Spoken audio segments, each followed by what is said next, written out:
All right, guys, we're just gonna head over and just start the podcast slash audiobook, anyways, because I feel like this should be out, and we should get this done and about. So, anyways, make sure to like button, comment down below, and subscribe if you haven't, because I need more subscribers. To be honest, myself. Now I'm kind of a little bit tired because I've been kind of busy working on some films, so you might want to stay tuned for that. But anyways, let's begin today's podcast slash audiobook, like I said before. In 3, 2, 1, go. May, Chapter 2, Monday. Now I can totally understand Alex's pain. Chris, Skylar, and Matt have been talking shit. When we began sitting down during breakfast morning, something's decided to come out of Chris's mouth that put Alex into such a bad mood. Me and Alex overheard these three talking about how, during when we had gym, Alex be saying, guess what, but he'll try to say that 55 times already. Or another example from Alex's bad mood can be described by this. And during when we were at school, Alex be saying how the holes must have came from somebody that threw a meltdown. But how does this make any sense when he said it 44 times already?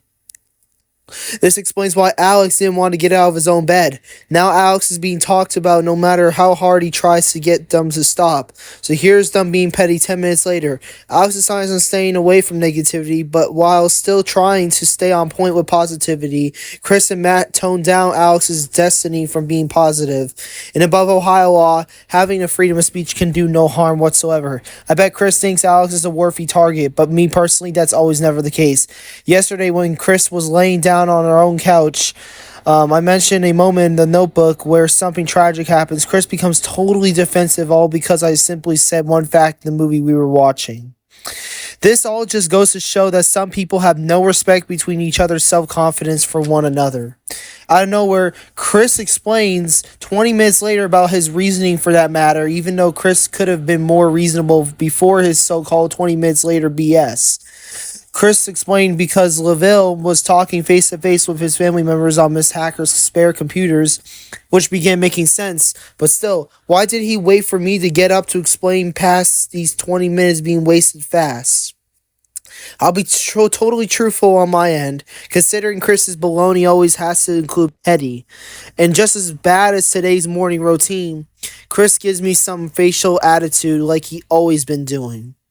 I haven't admitted it on my own part, but in the past events, I be saying petty too, except Chris's tragedy begins from far more pettier than mine. The way he tries to be grouped with our 5 million tons of rude awakening attempts, he sure still acts like an unnecessary example within these Mustangs' problematic behaviors. While his need is supposedly for becoming somewhat of a leader, from my own perspective, Chris always has problems himself. No matter, or no offense to Chris period, but his actions speak louder than words, avoiding more conflict as time progresses. How is it like he is so good at leading by us when he's nothing but a master of becoming such an asshole? That's literally Chris's example, huh? Exactly true. Lately, he's been on such track to multiplex others' attitude for bullshit reasons. So I'm still not understanding why anyone will believe this douchebag, but I'll just take it with a grain of salt. Otherwise, Chris will keep going. 29.5% of the time, or 95% of the time, excuse my language, if I said something a bad word earlier or whatnot. But anyways, of living things. How's Matt going to betray us like we're animals who eat dog bark? What the fuck? Alex and me at this point haven't given up hope, unless Chris's insulting nature gets the best of all worlds. Miss Hunter must have not wanted to work today, because apparently we got double trouble on Prime's Jewel. Mr. Wilson decided being unfair couldn't do me dirty, yet it did. First Chris the ass wiper, now Mr. Wilson's fag agenda. At this extent, Mr. Wilson looks ready for war, which points out his mention at working for U.S. Army's nation. In class, he describes that it's not easy getting into the Air Force as it looks or how people say it is. It takes a hell of a lot. Then he describes the sides for no reason whatsoever towards Alex. Alex just faces down and doesn't give any reason to argue over stupid shit, where it turns myself on topic. Sir, I just don't think joining the army is necessary because, as I'm sure, I may not be able to reach the speed button. On obvious protocols, Mr. Wilson disagrees as he was playing Sherlock Holmes, or more rare, acting to be Mr. Smart Alec. Mr. Wilson tells me you can still get into the army or military, either which side you pick doesn't matter. But if you're not capable of war, then you're not army compatible. How has this dude learned English? Fuck no. First of all, you're seeming to be forcing others to join an army, but like my terming knowledge, it's not your choice to force us whether we like it, it's pride or not. Second of all, I asked this dude facts, so he wouldn't disagree towards bullshit. But of all living things, why didn't you get common sense since the first time or the first year you were born from? Instead, things gotta be his way, and that's why we'll never get along. Last but not least, going on missions through aircrafting on dealing with war isn't safe, period, buddy. Arguing wasn't gonna get me nowhere, cause instead I walked forward to Mr. Beeshacker's back row seat. Around when we had gym, I began running in circles until while humming at the farthest point, Mr. Wilson told me to take one step below the gladiators bleachers, and I could not hear him because his voice was so low. Except Mr. Wilson made it clear from his third try. I finally heard him. Why does this man cannot accept total fun while he's only dressing up as a piss offer?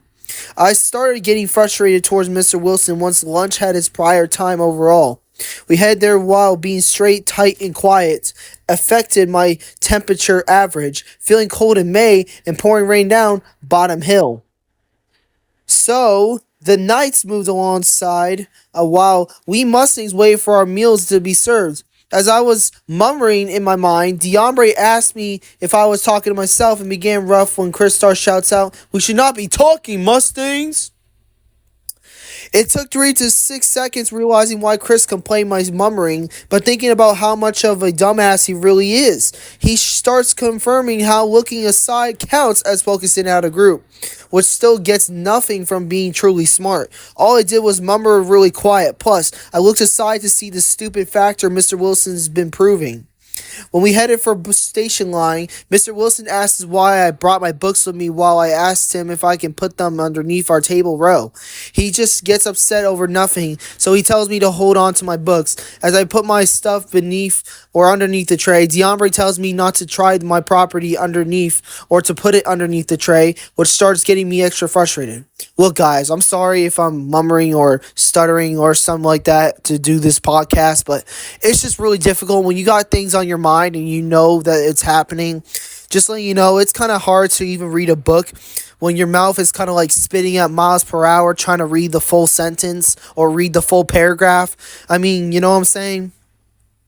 So anyways, basically, Diombre tells me not to try my property or to put my property underneath the tray, which starts getting me extra frustrated. Diombre then says, "Are you okay? Do you need to talk?" And I explain that no, everything is cool, and with the most annoyed face in history. So basically, yeah. We all finally got sitting down after saying our goals, so during us munching the food we ate, glamming down over a bit, Mr. Wilson taught me never to sit by him again. Because, no offense, but how does he think eating and Lincoln Finger Good was available on the menu? We went over to do chores, but my God, Chris began acting like a man-child, thinking excuses was an option. The moment I finished wiping a glass window, cleaning up Mohican's shower stalls, continued before my turn was ready. I had tried voicing Mario perfectly until Chris got annoyed for his family reasons.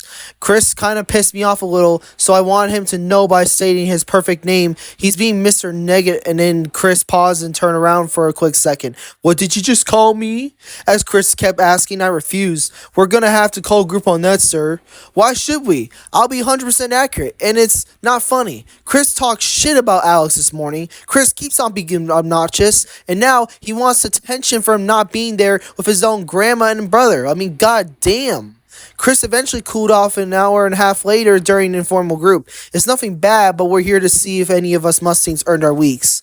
Every Monday afternoon, one of the Mustangs group leaders must qualify being responsible for each other's weeks. And instead of Miss Mac being available on Monday's starting position, we had Mr. Gooseby to stay stuck upon.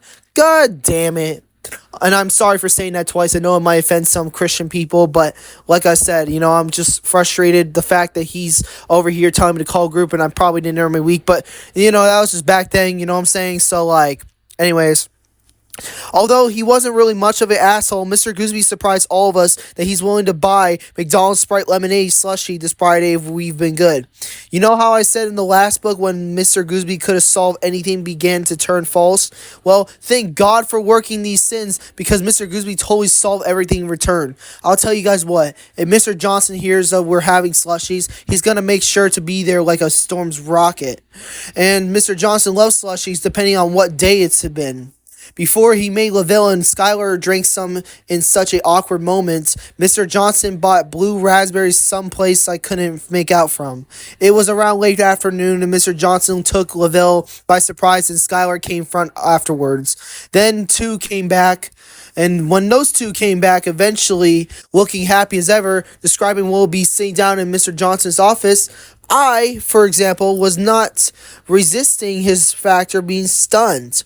Because, in fact, Mr. Johnson's been doing these slushy trends since day one, which may have took place 9 to 10 years ago. Mr. Johnson even knows how to solve a Rubik's Cube between 1 to 2 minutes total. He's been taught us a thing or two with learning his Rubik's Cube's meter span. We all knew the fast facts from him, nevertheless, in both cities. I remember how Eli used to fidget with Mr. Johnson's cube 24/7. It was really amusing to say the least in Eli's progress. But times have changed, and so even though Mr. Johnson's still bringing different flavored slushies to Miss Hacker, I'm for real, he's doing wonderful, still giving much great buzzing flavors mindlessly. Sorry about that.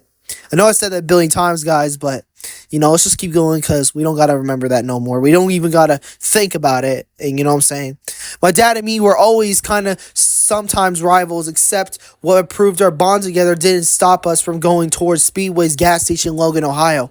Dad never stopped going from there either when his motive started turning up those slushies.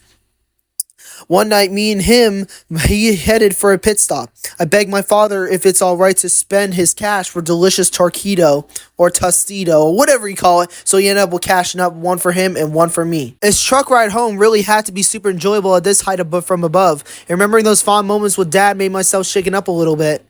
Anyways, I got expected later tonight. Mr. Keener has finally returned, figuring that this may only be for once again. Maybe he'll come back by more often, but that'll depend his chances for obvious job stuff sooner than slow.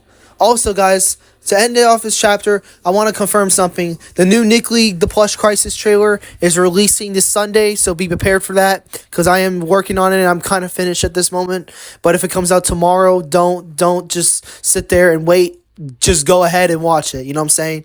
So also make sure to subscribe, because if we lose subs, that's not going to be good, but I need you guys to help me out with it. Also, I'm working on a new song for Lil 15 channel. I'm also got because it's like a second channel I made or whatnot, so you probably got to go check it out, because it's most likely 9 times out of 10 a really good song. And the first one was also good, to be honest. It was called Real One. But anyways, I'll catch you guys next time, and peace out.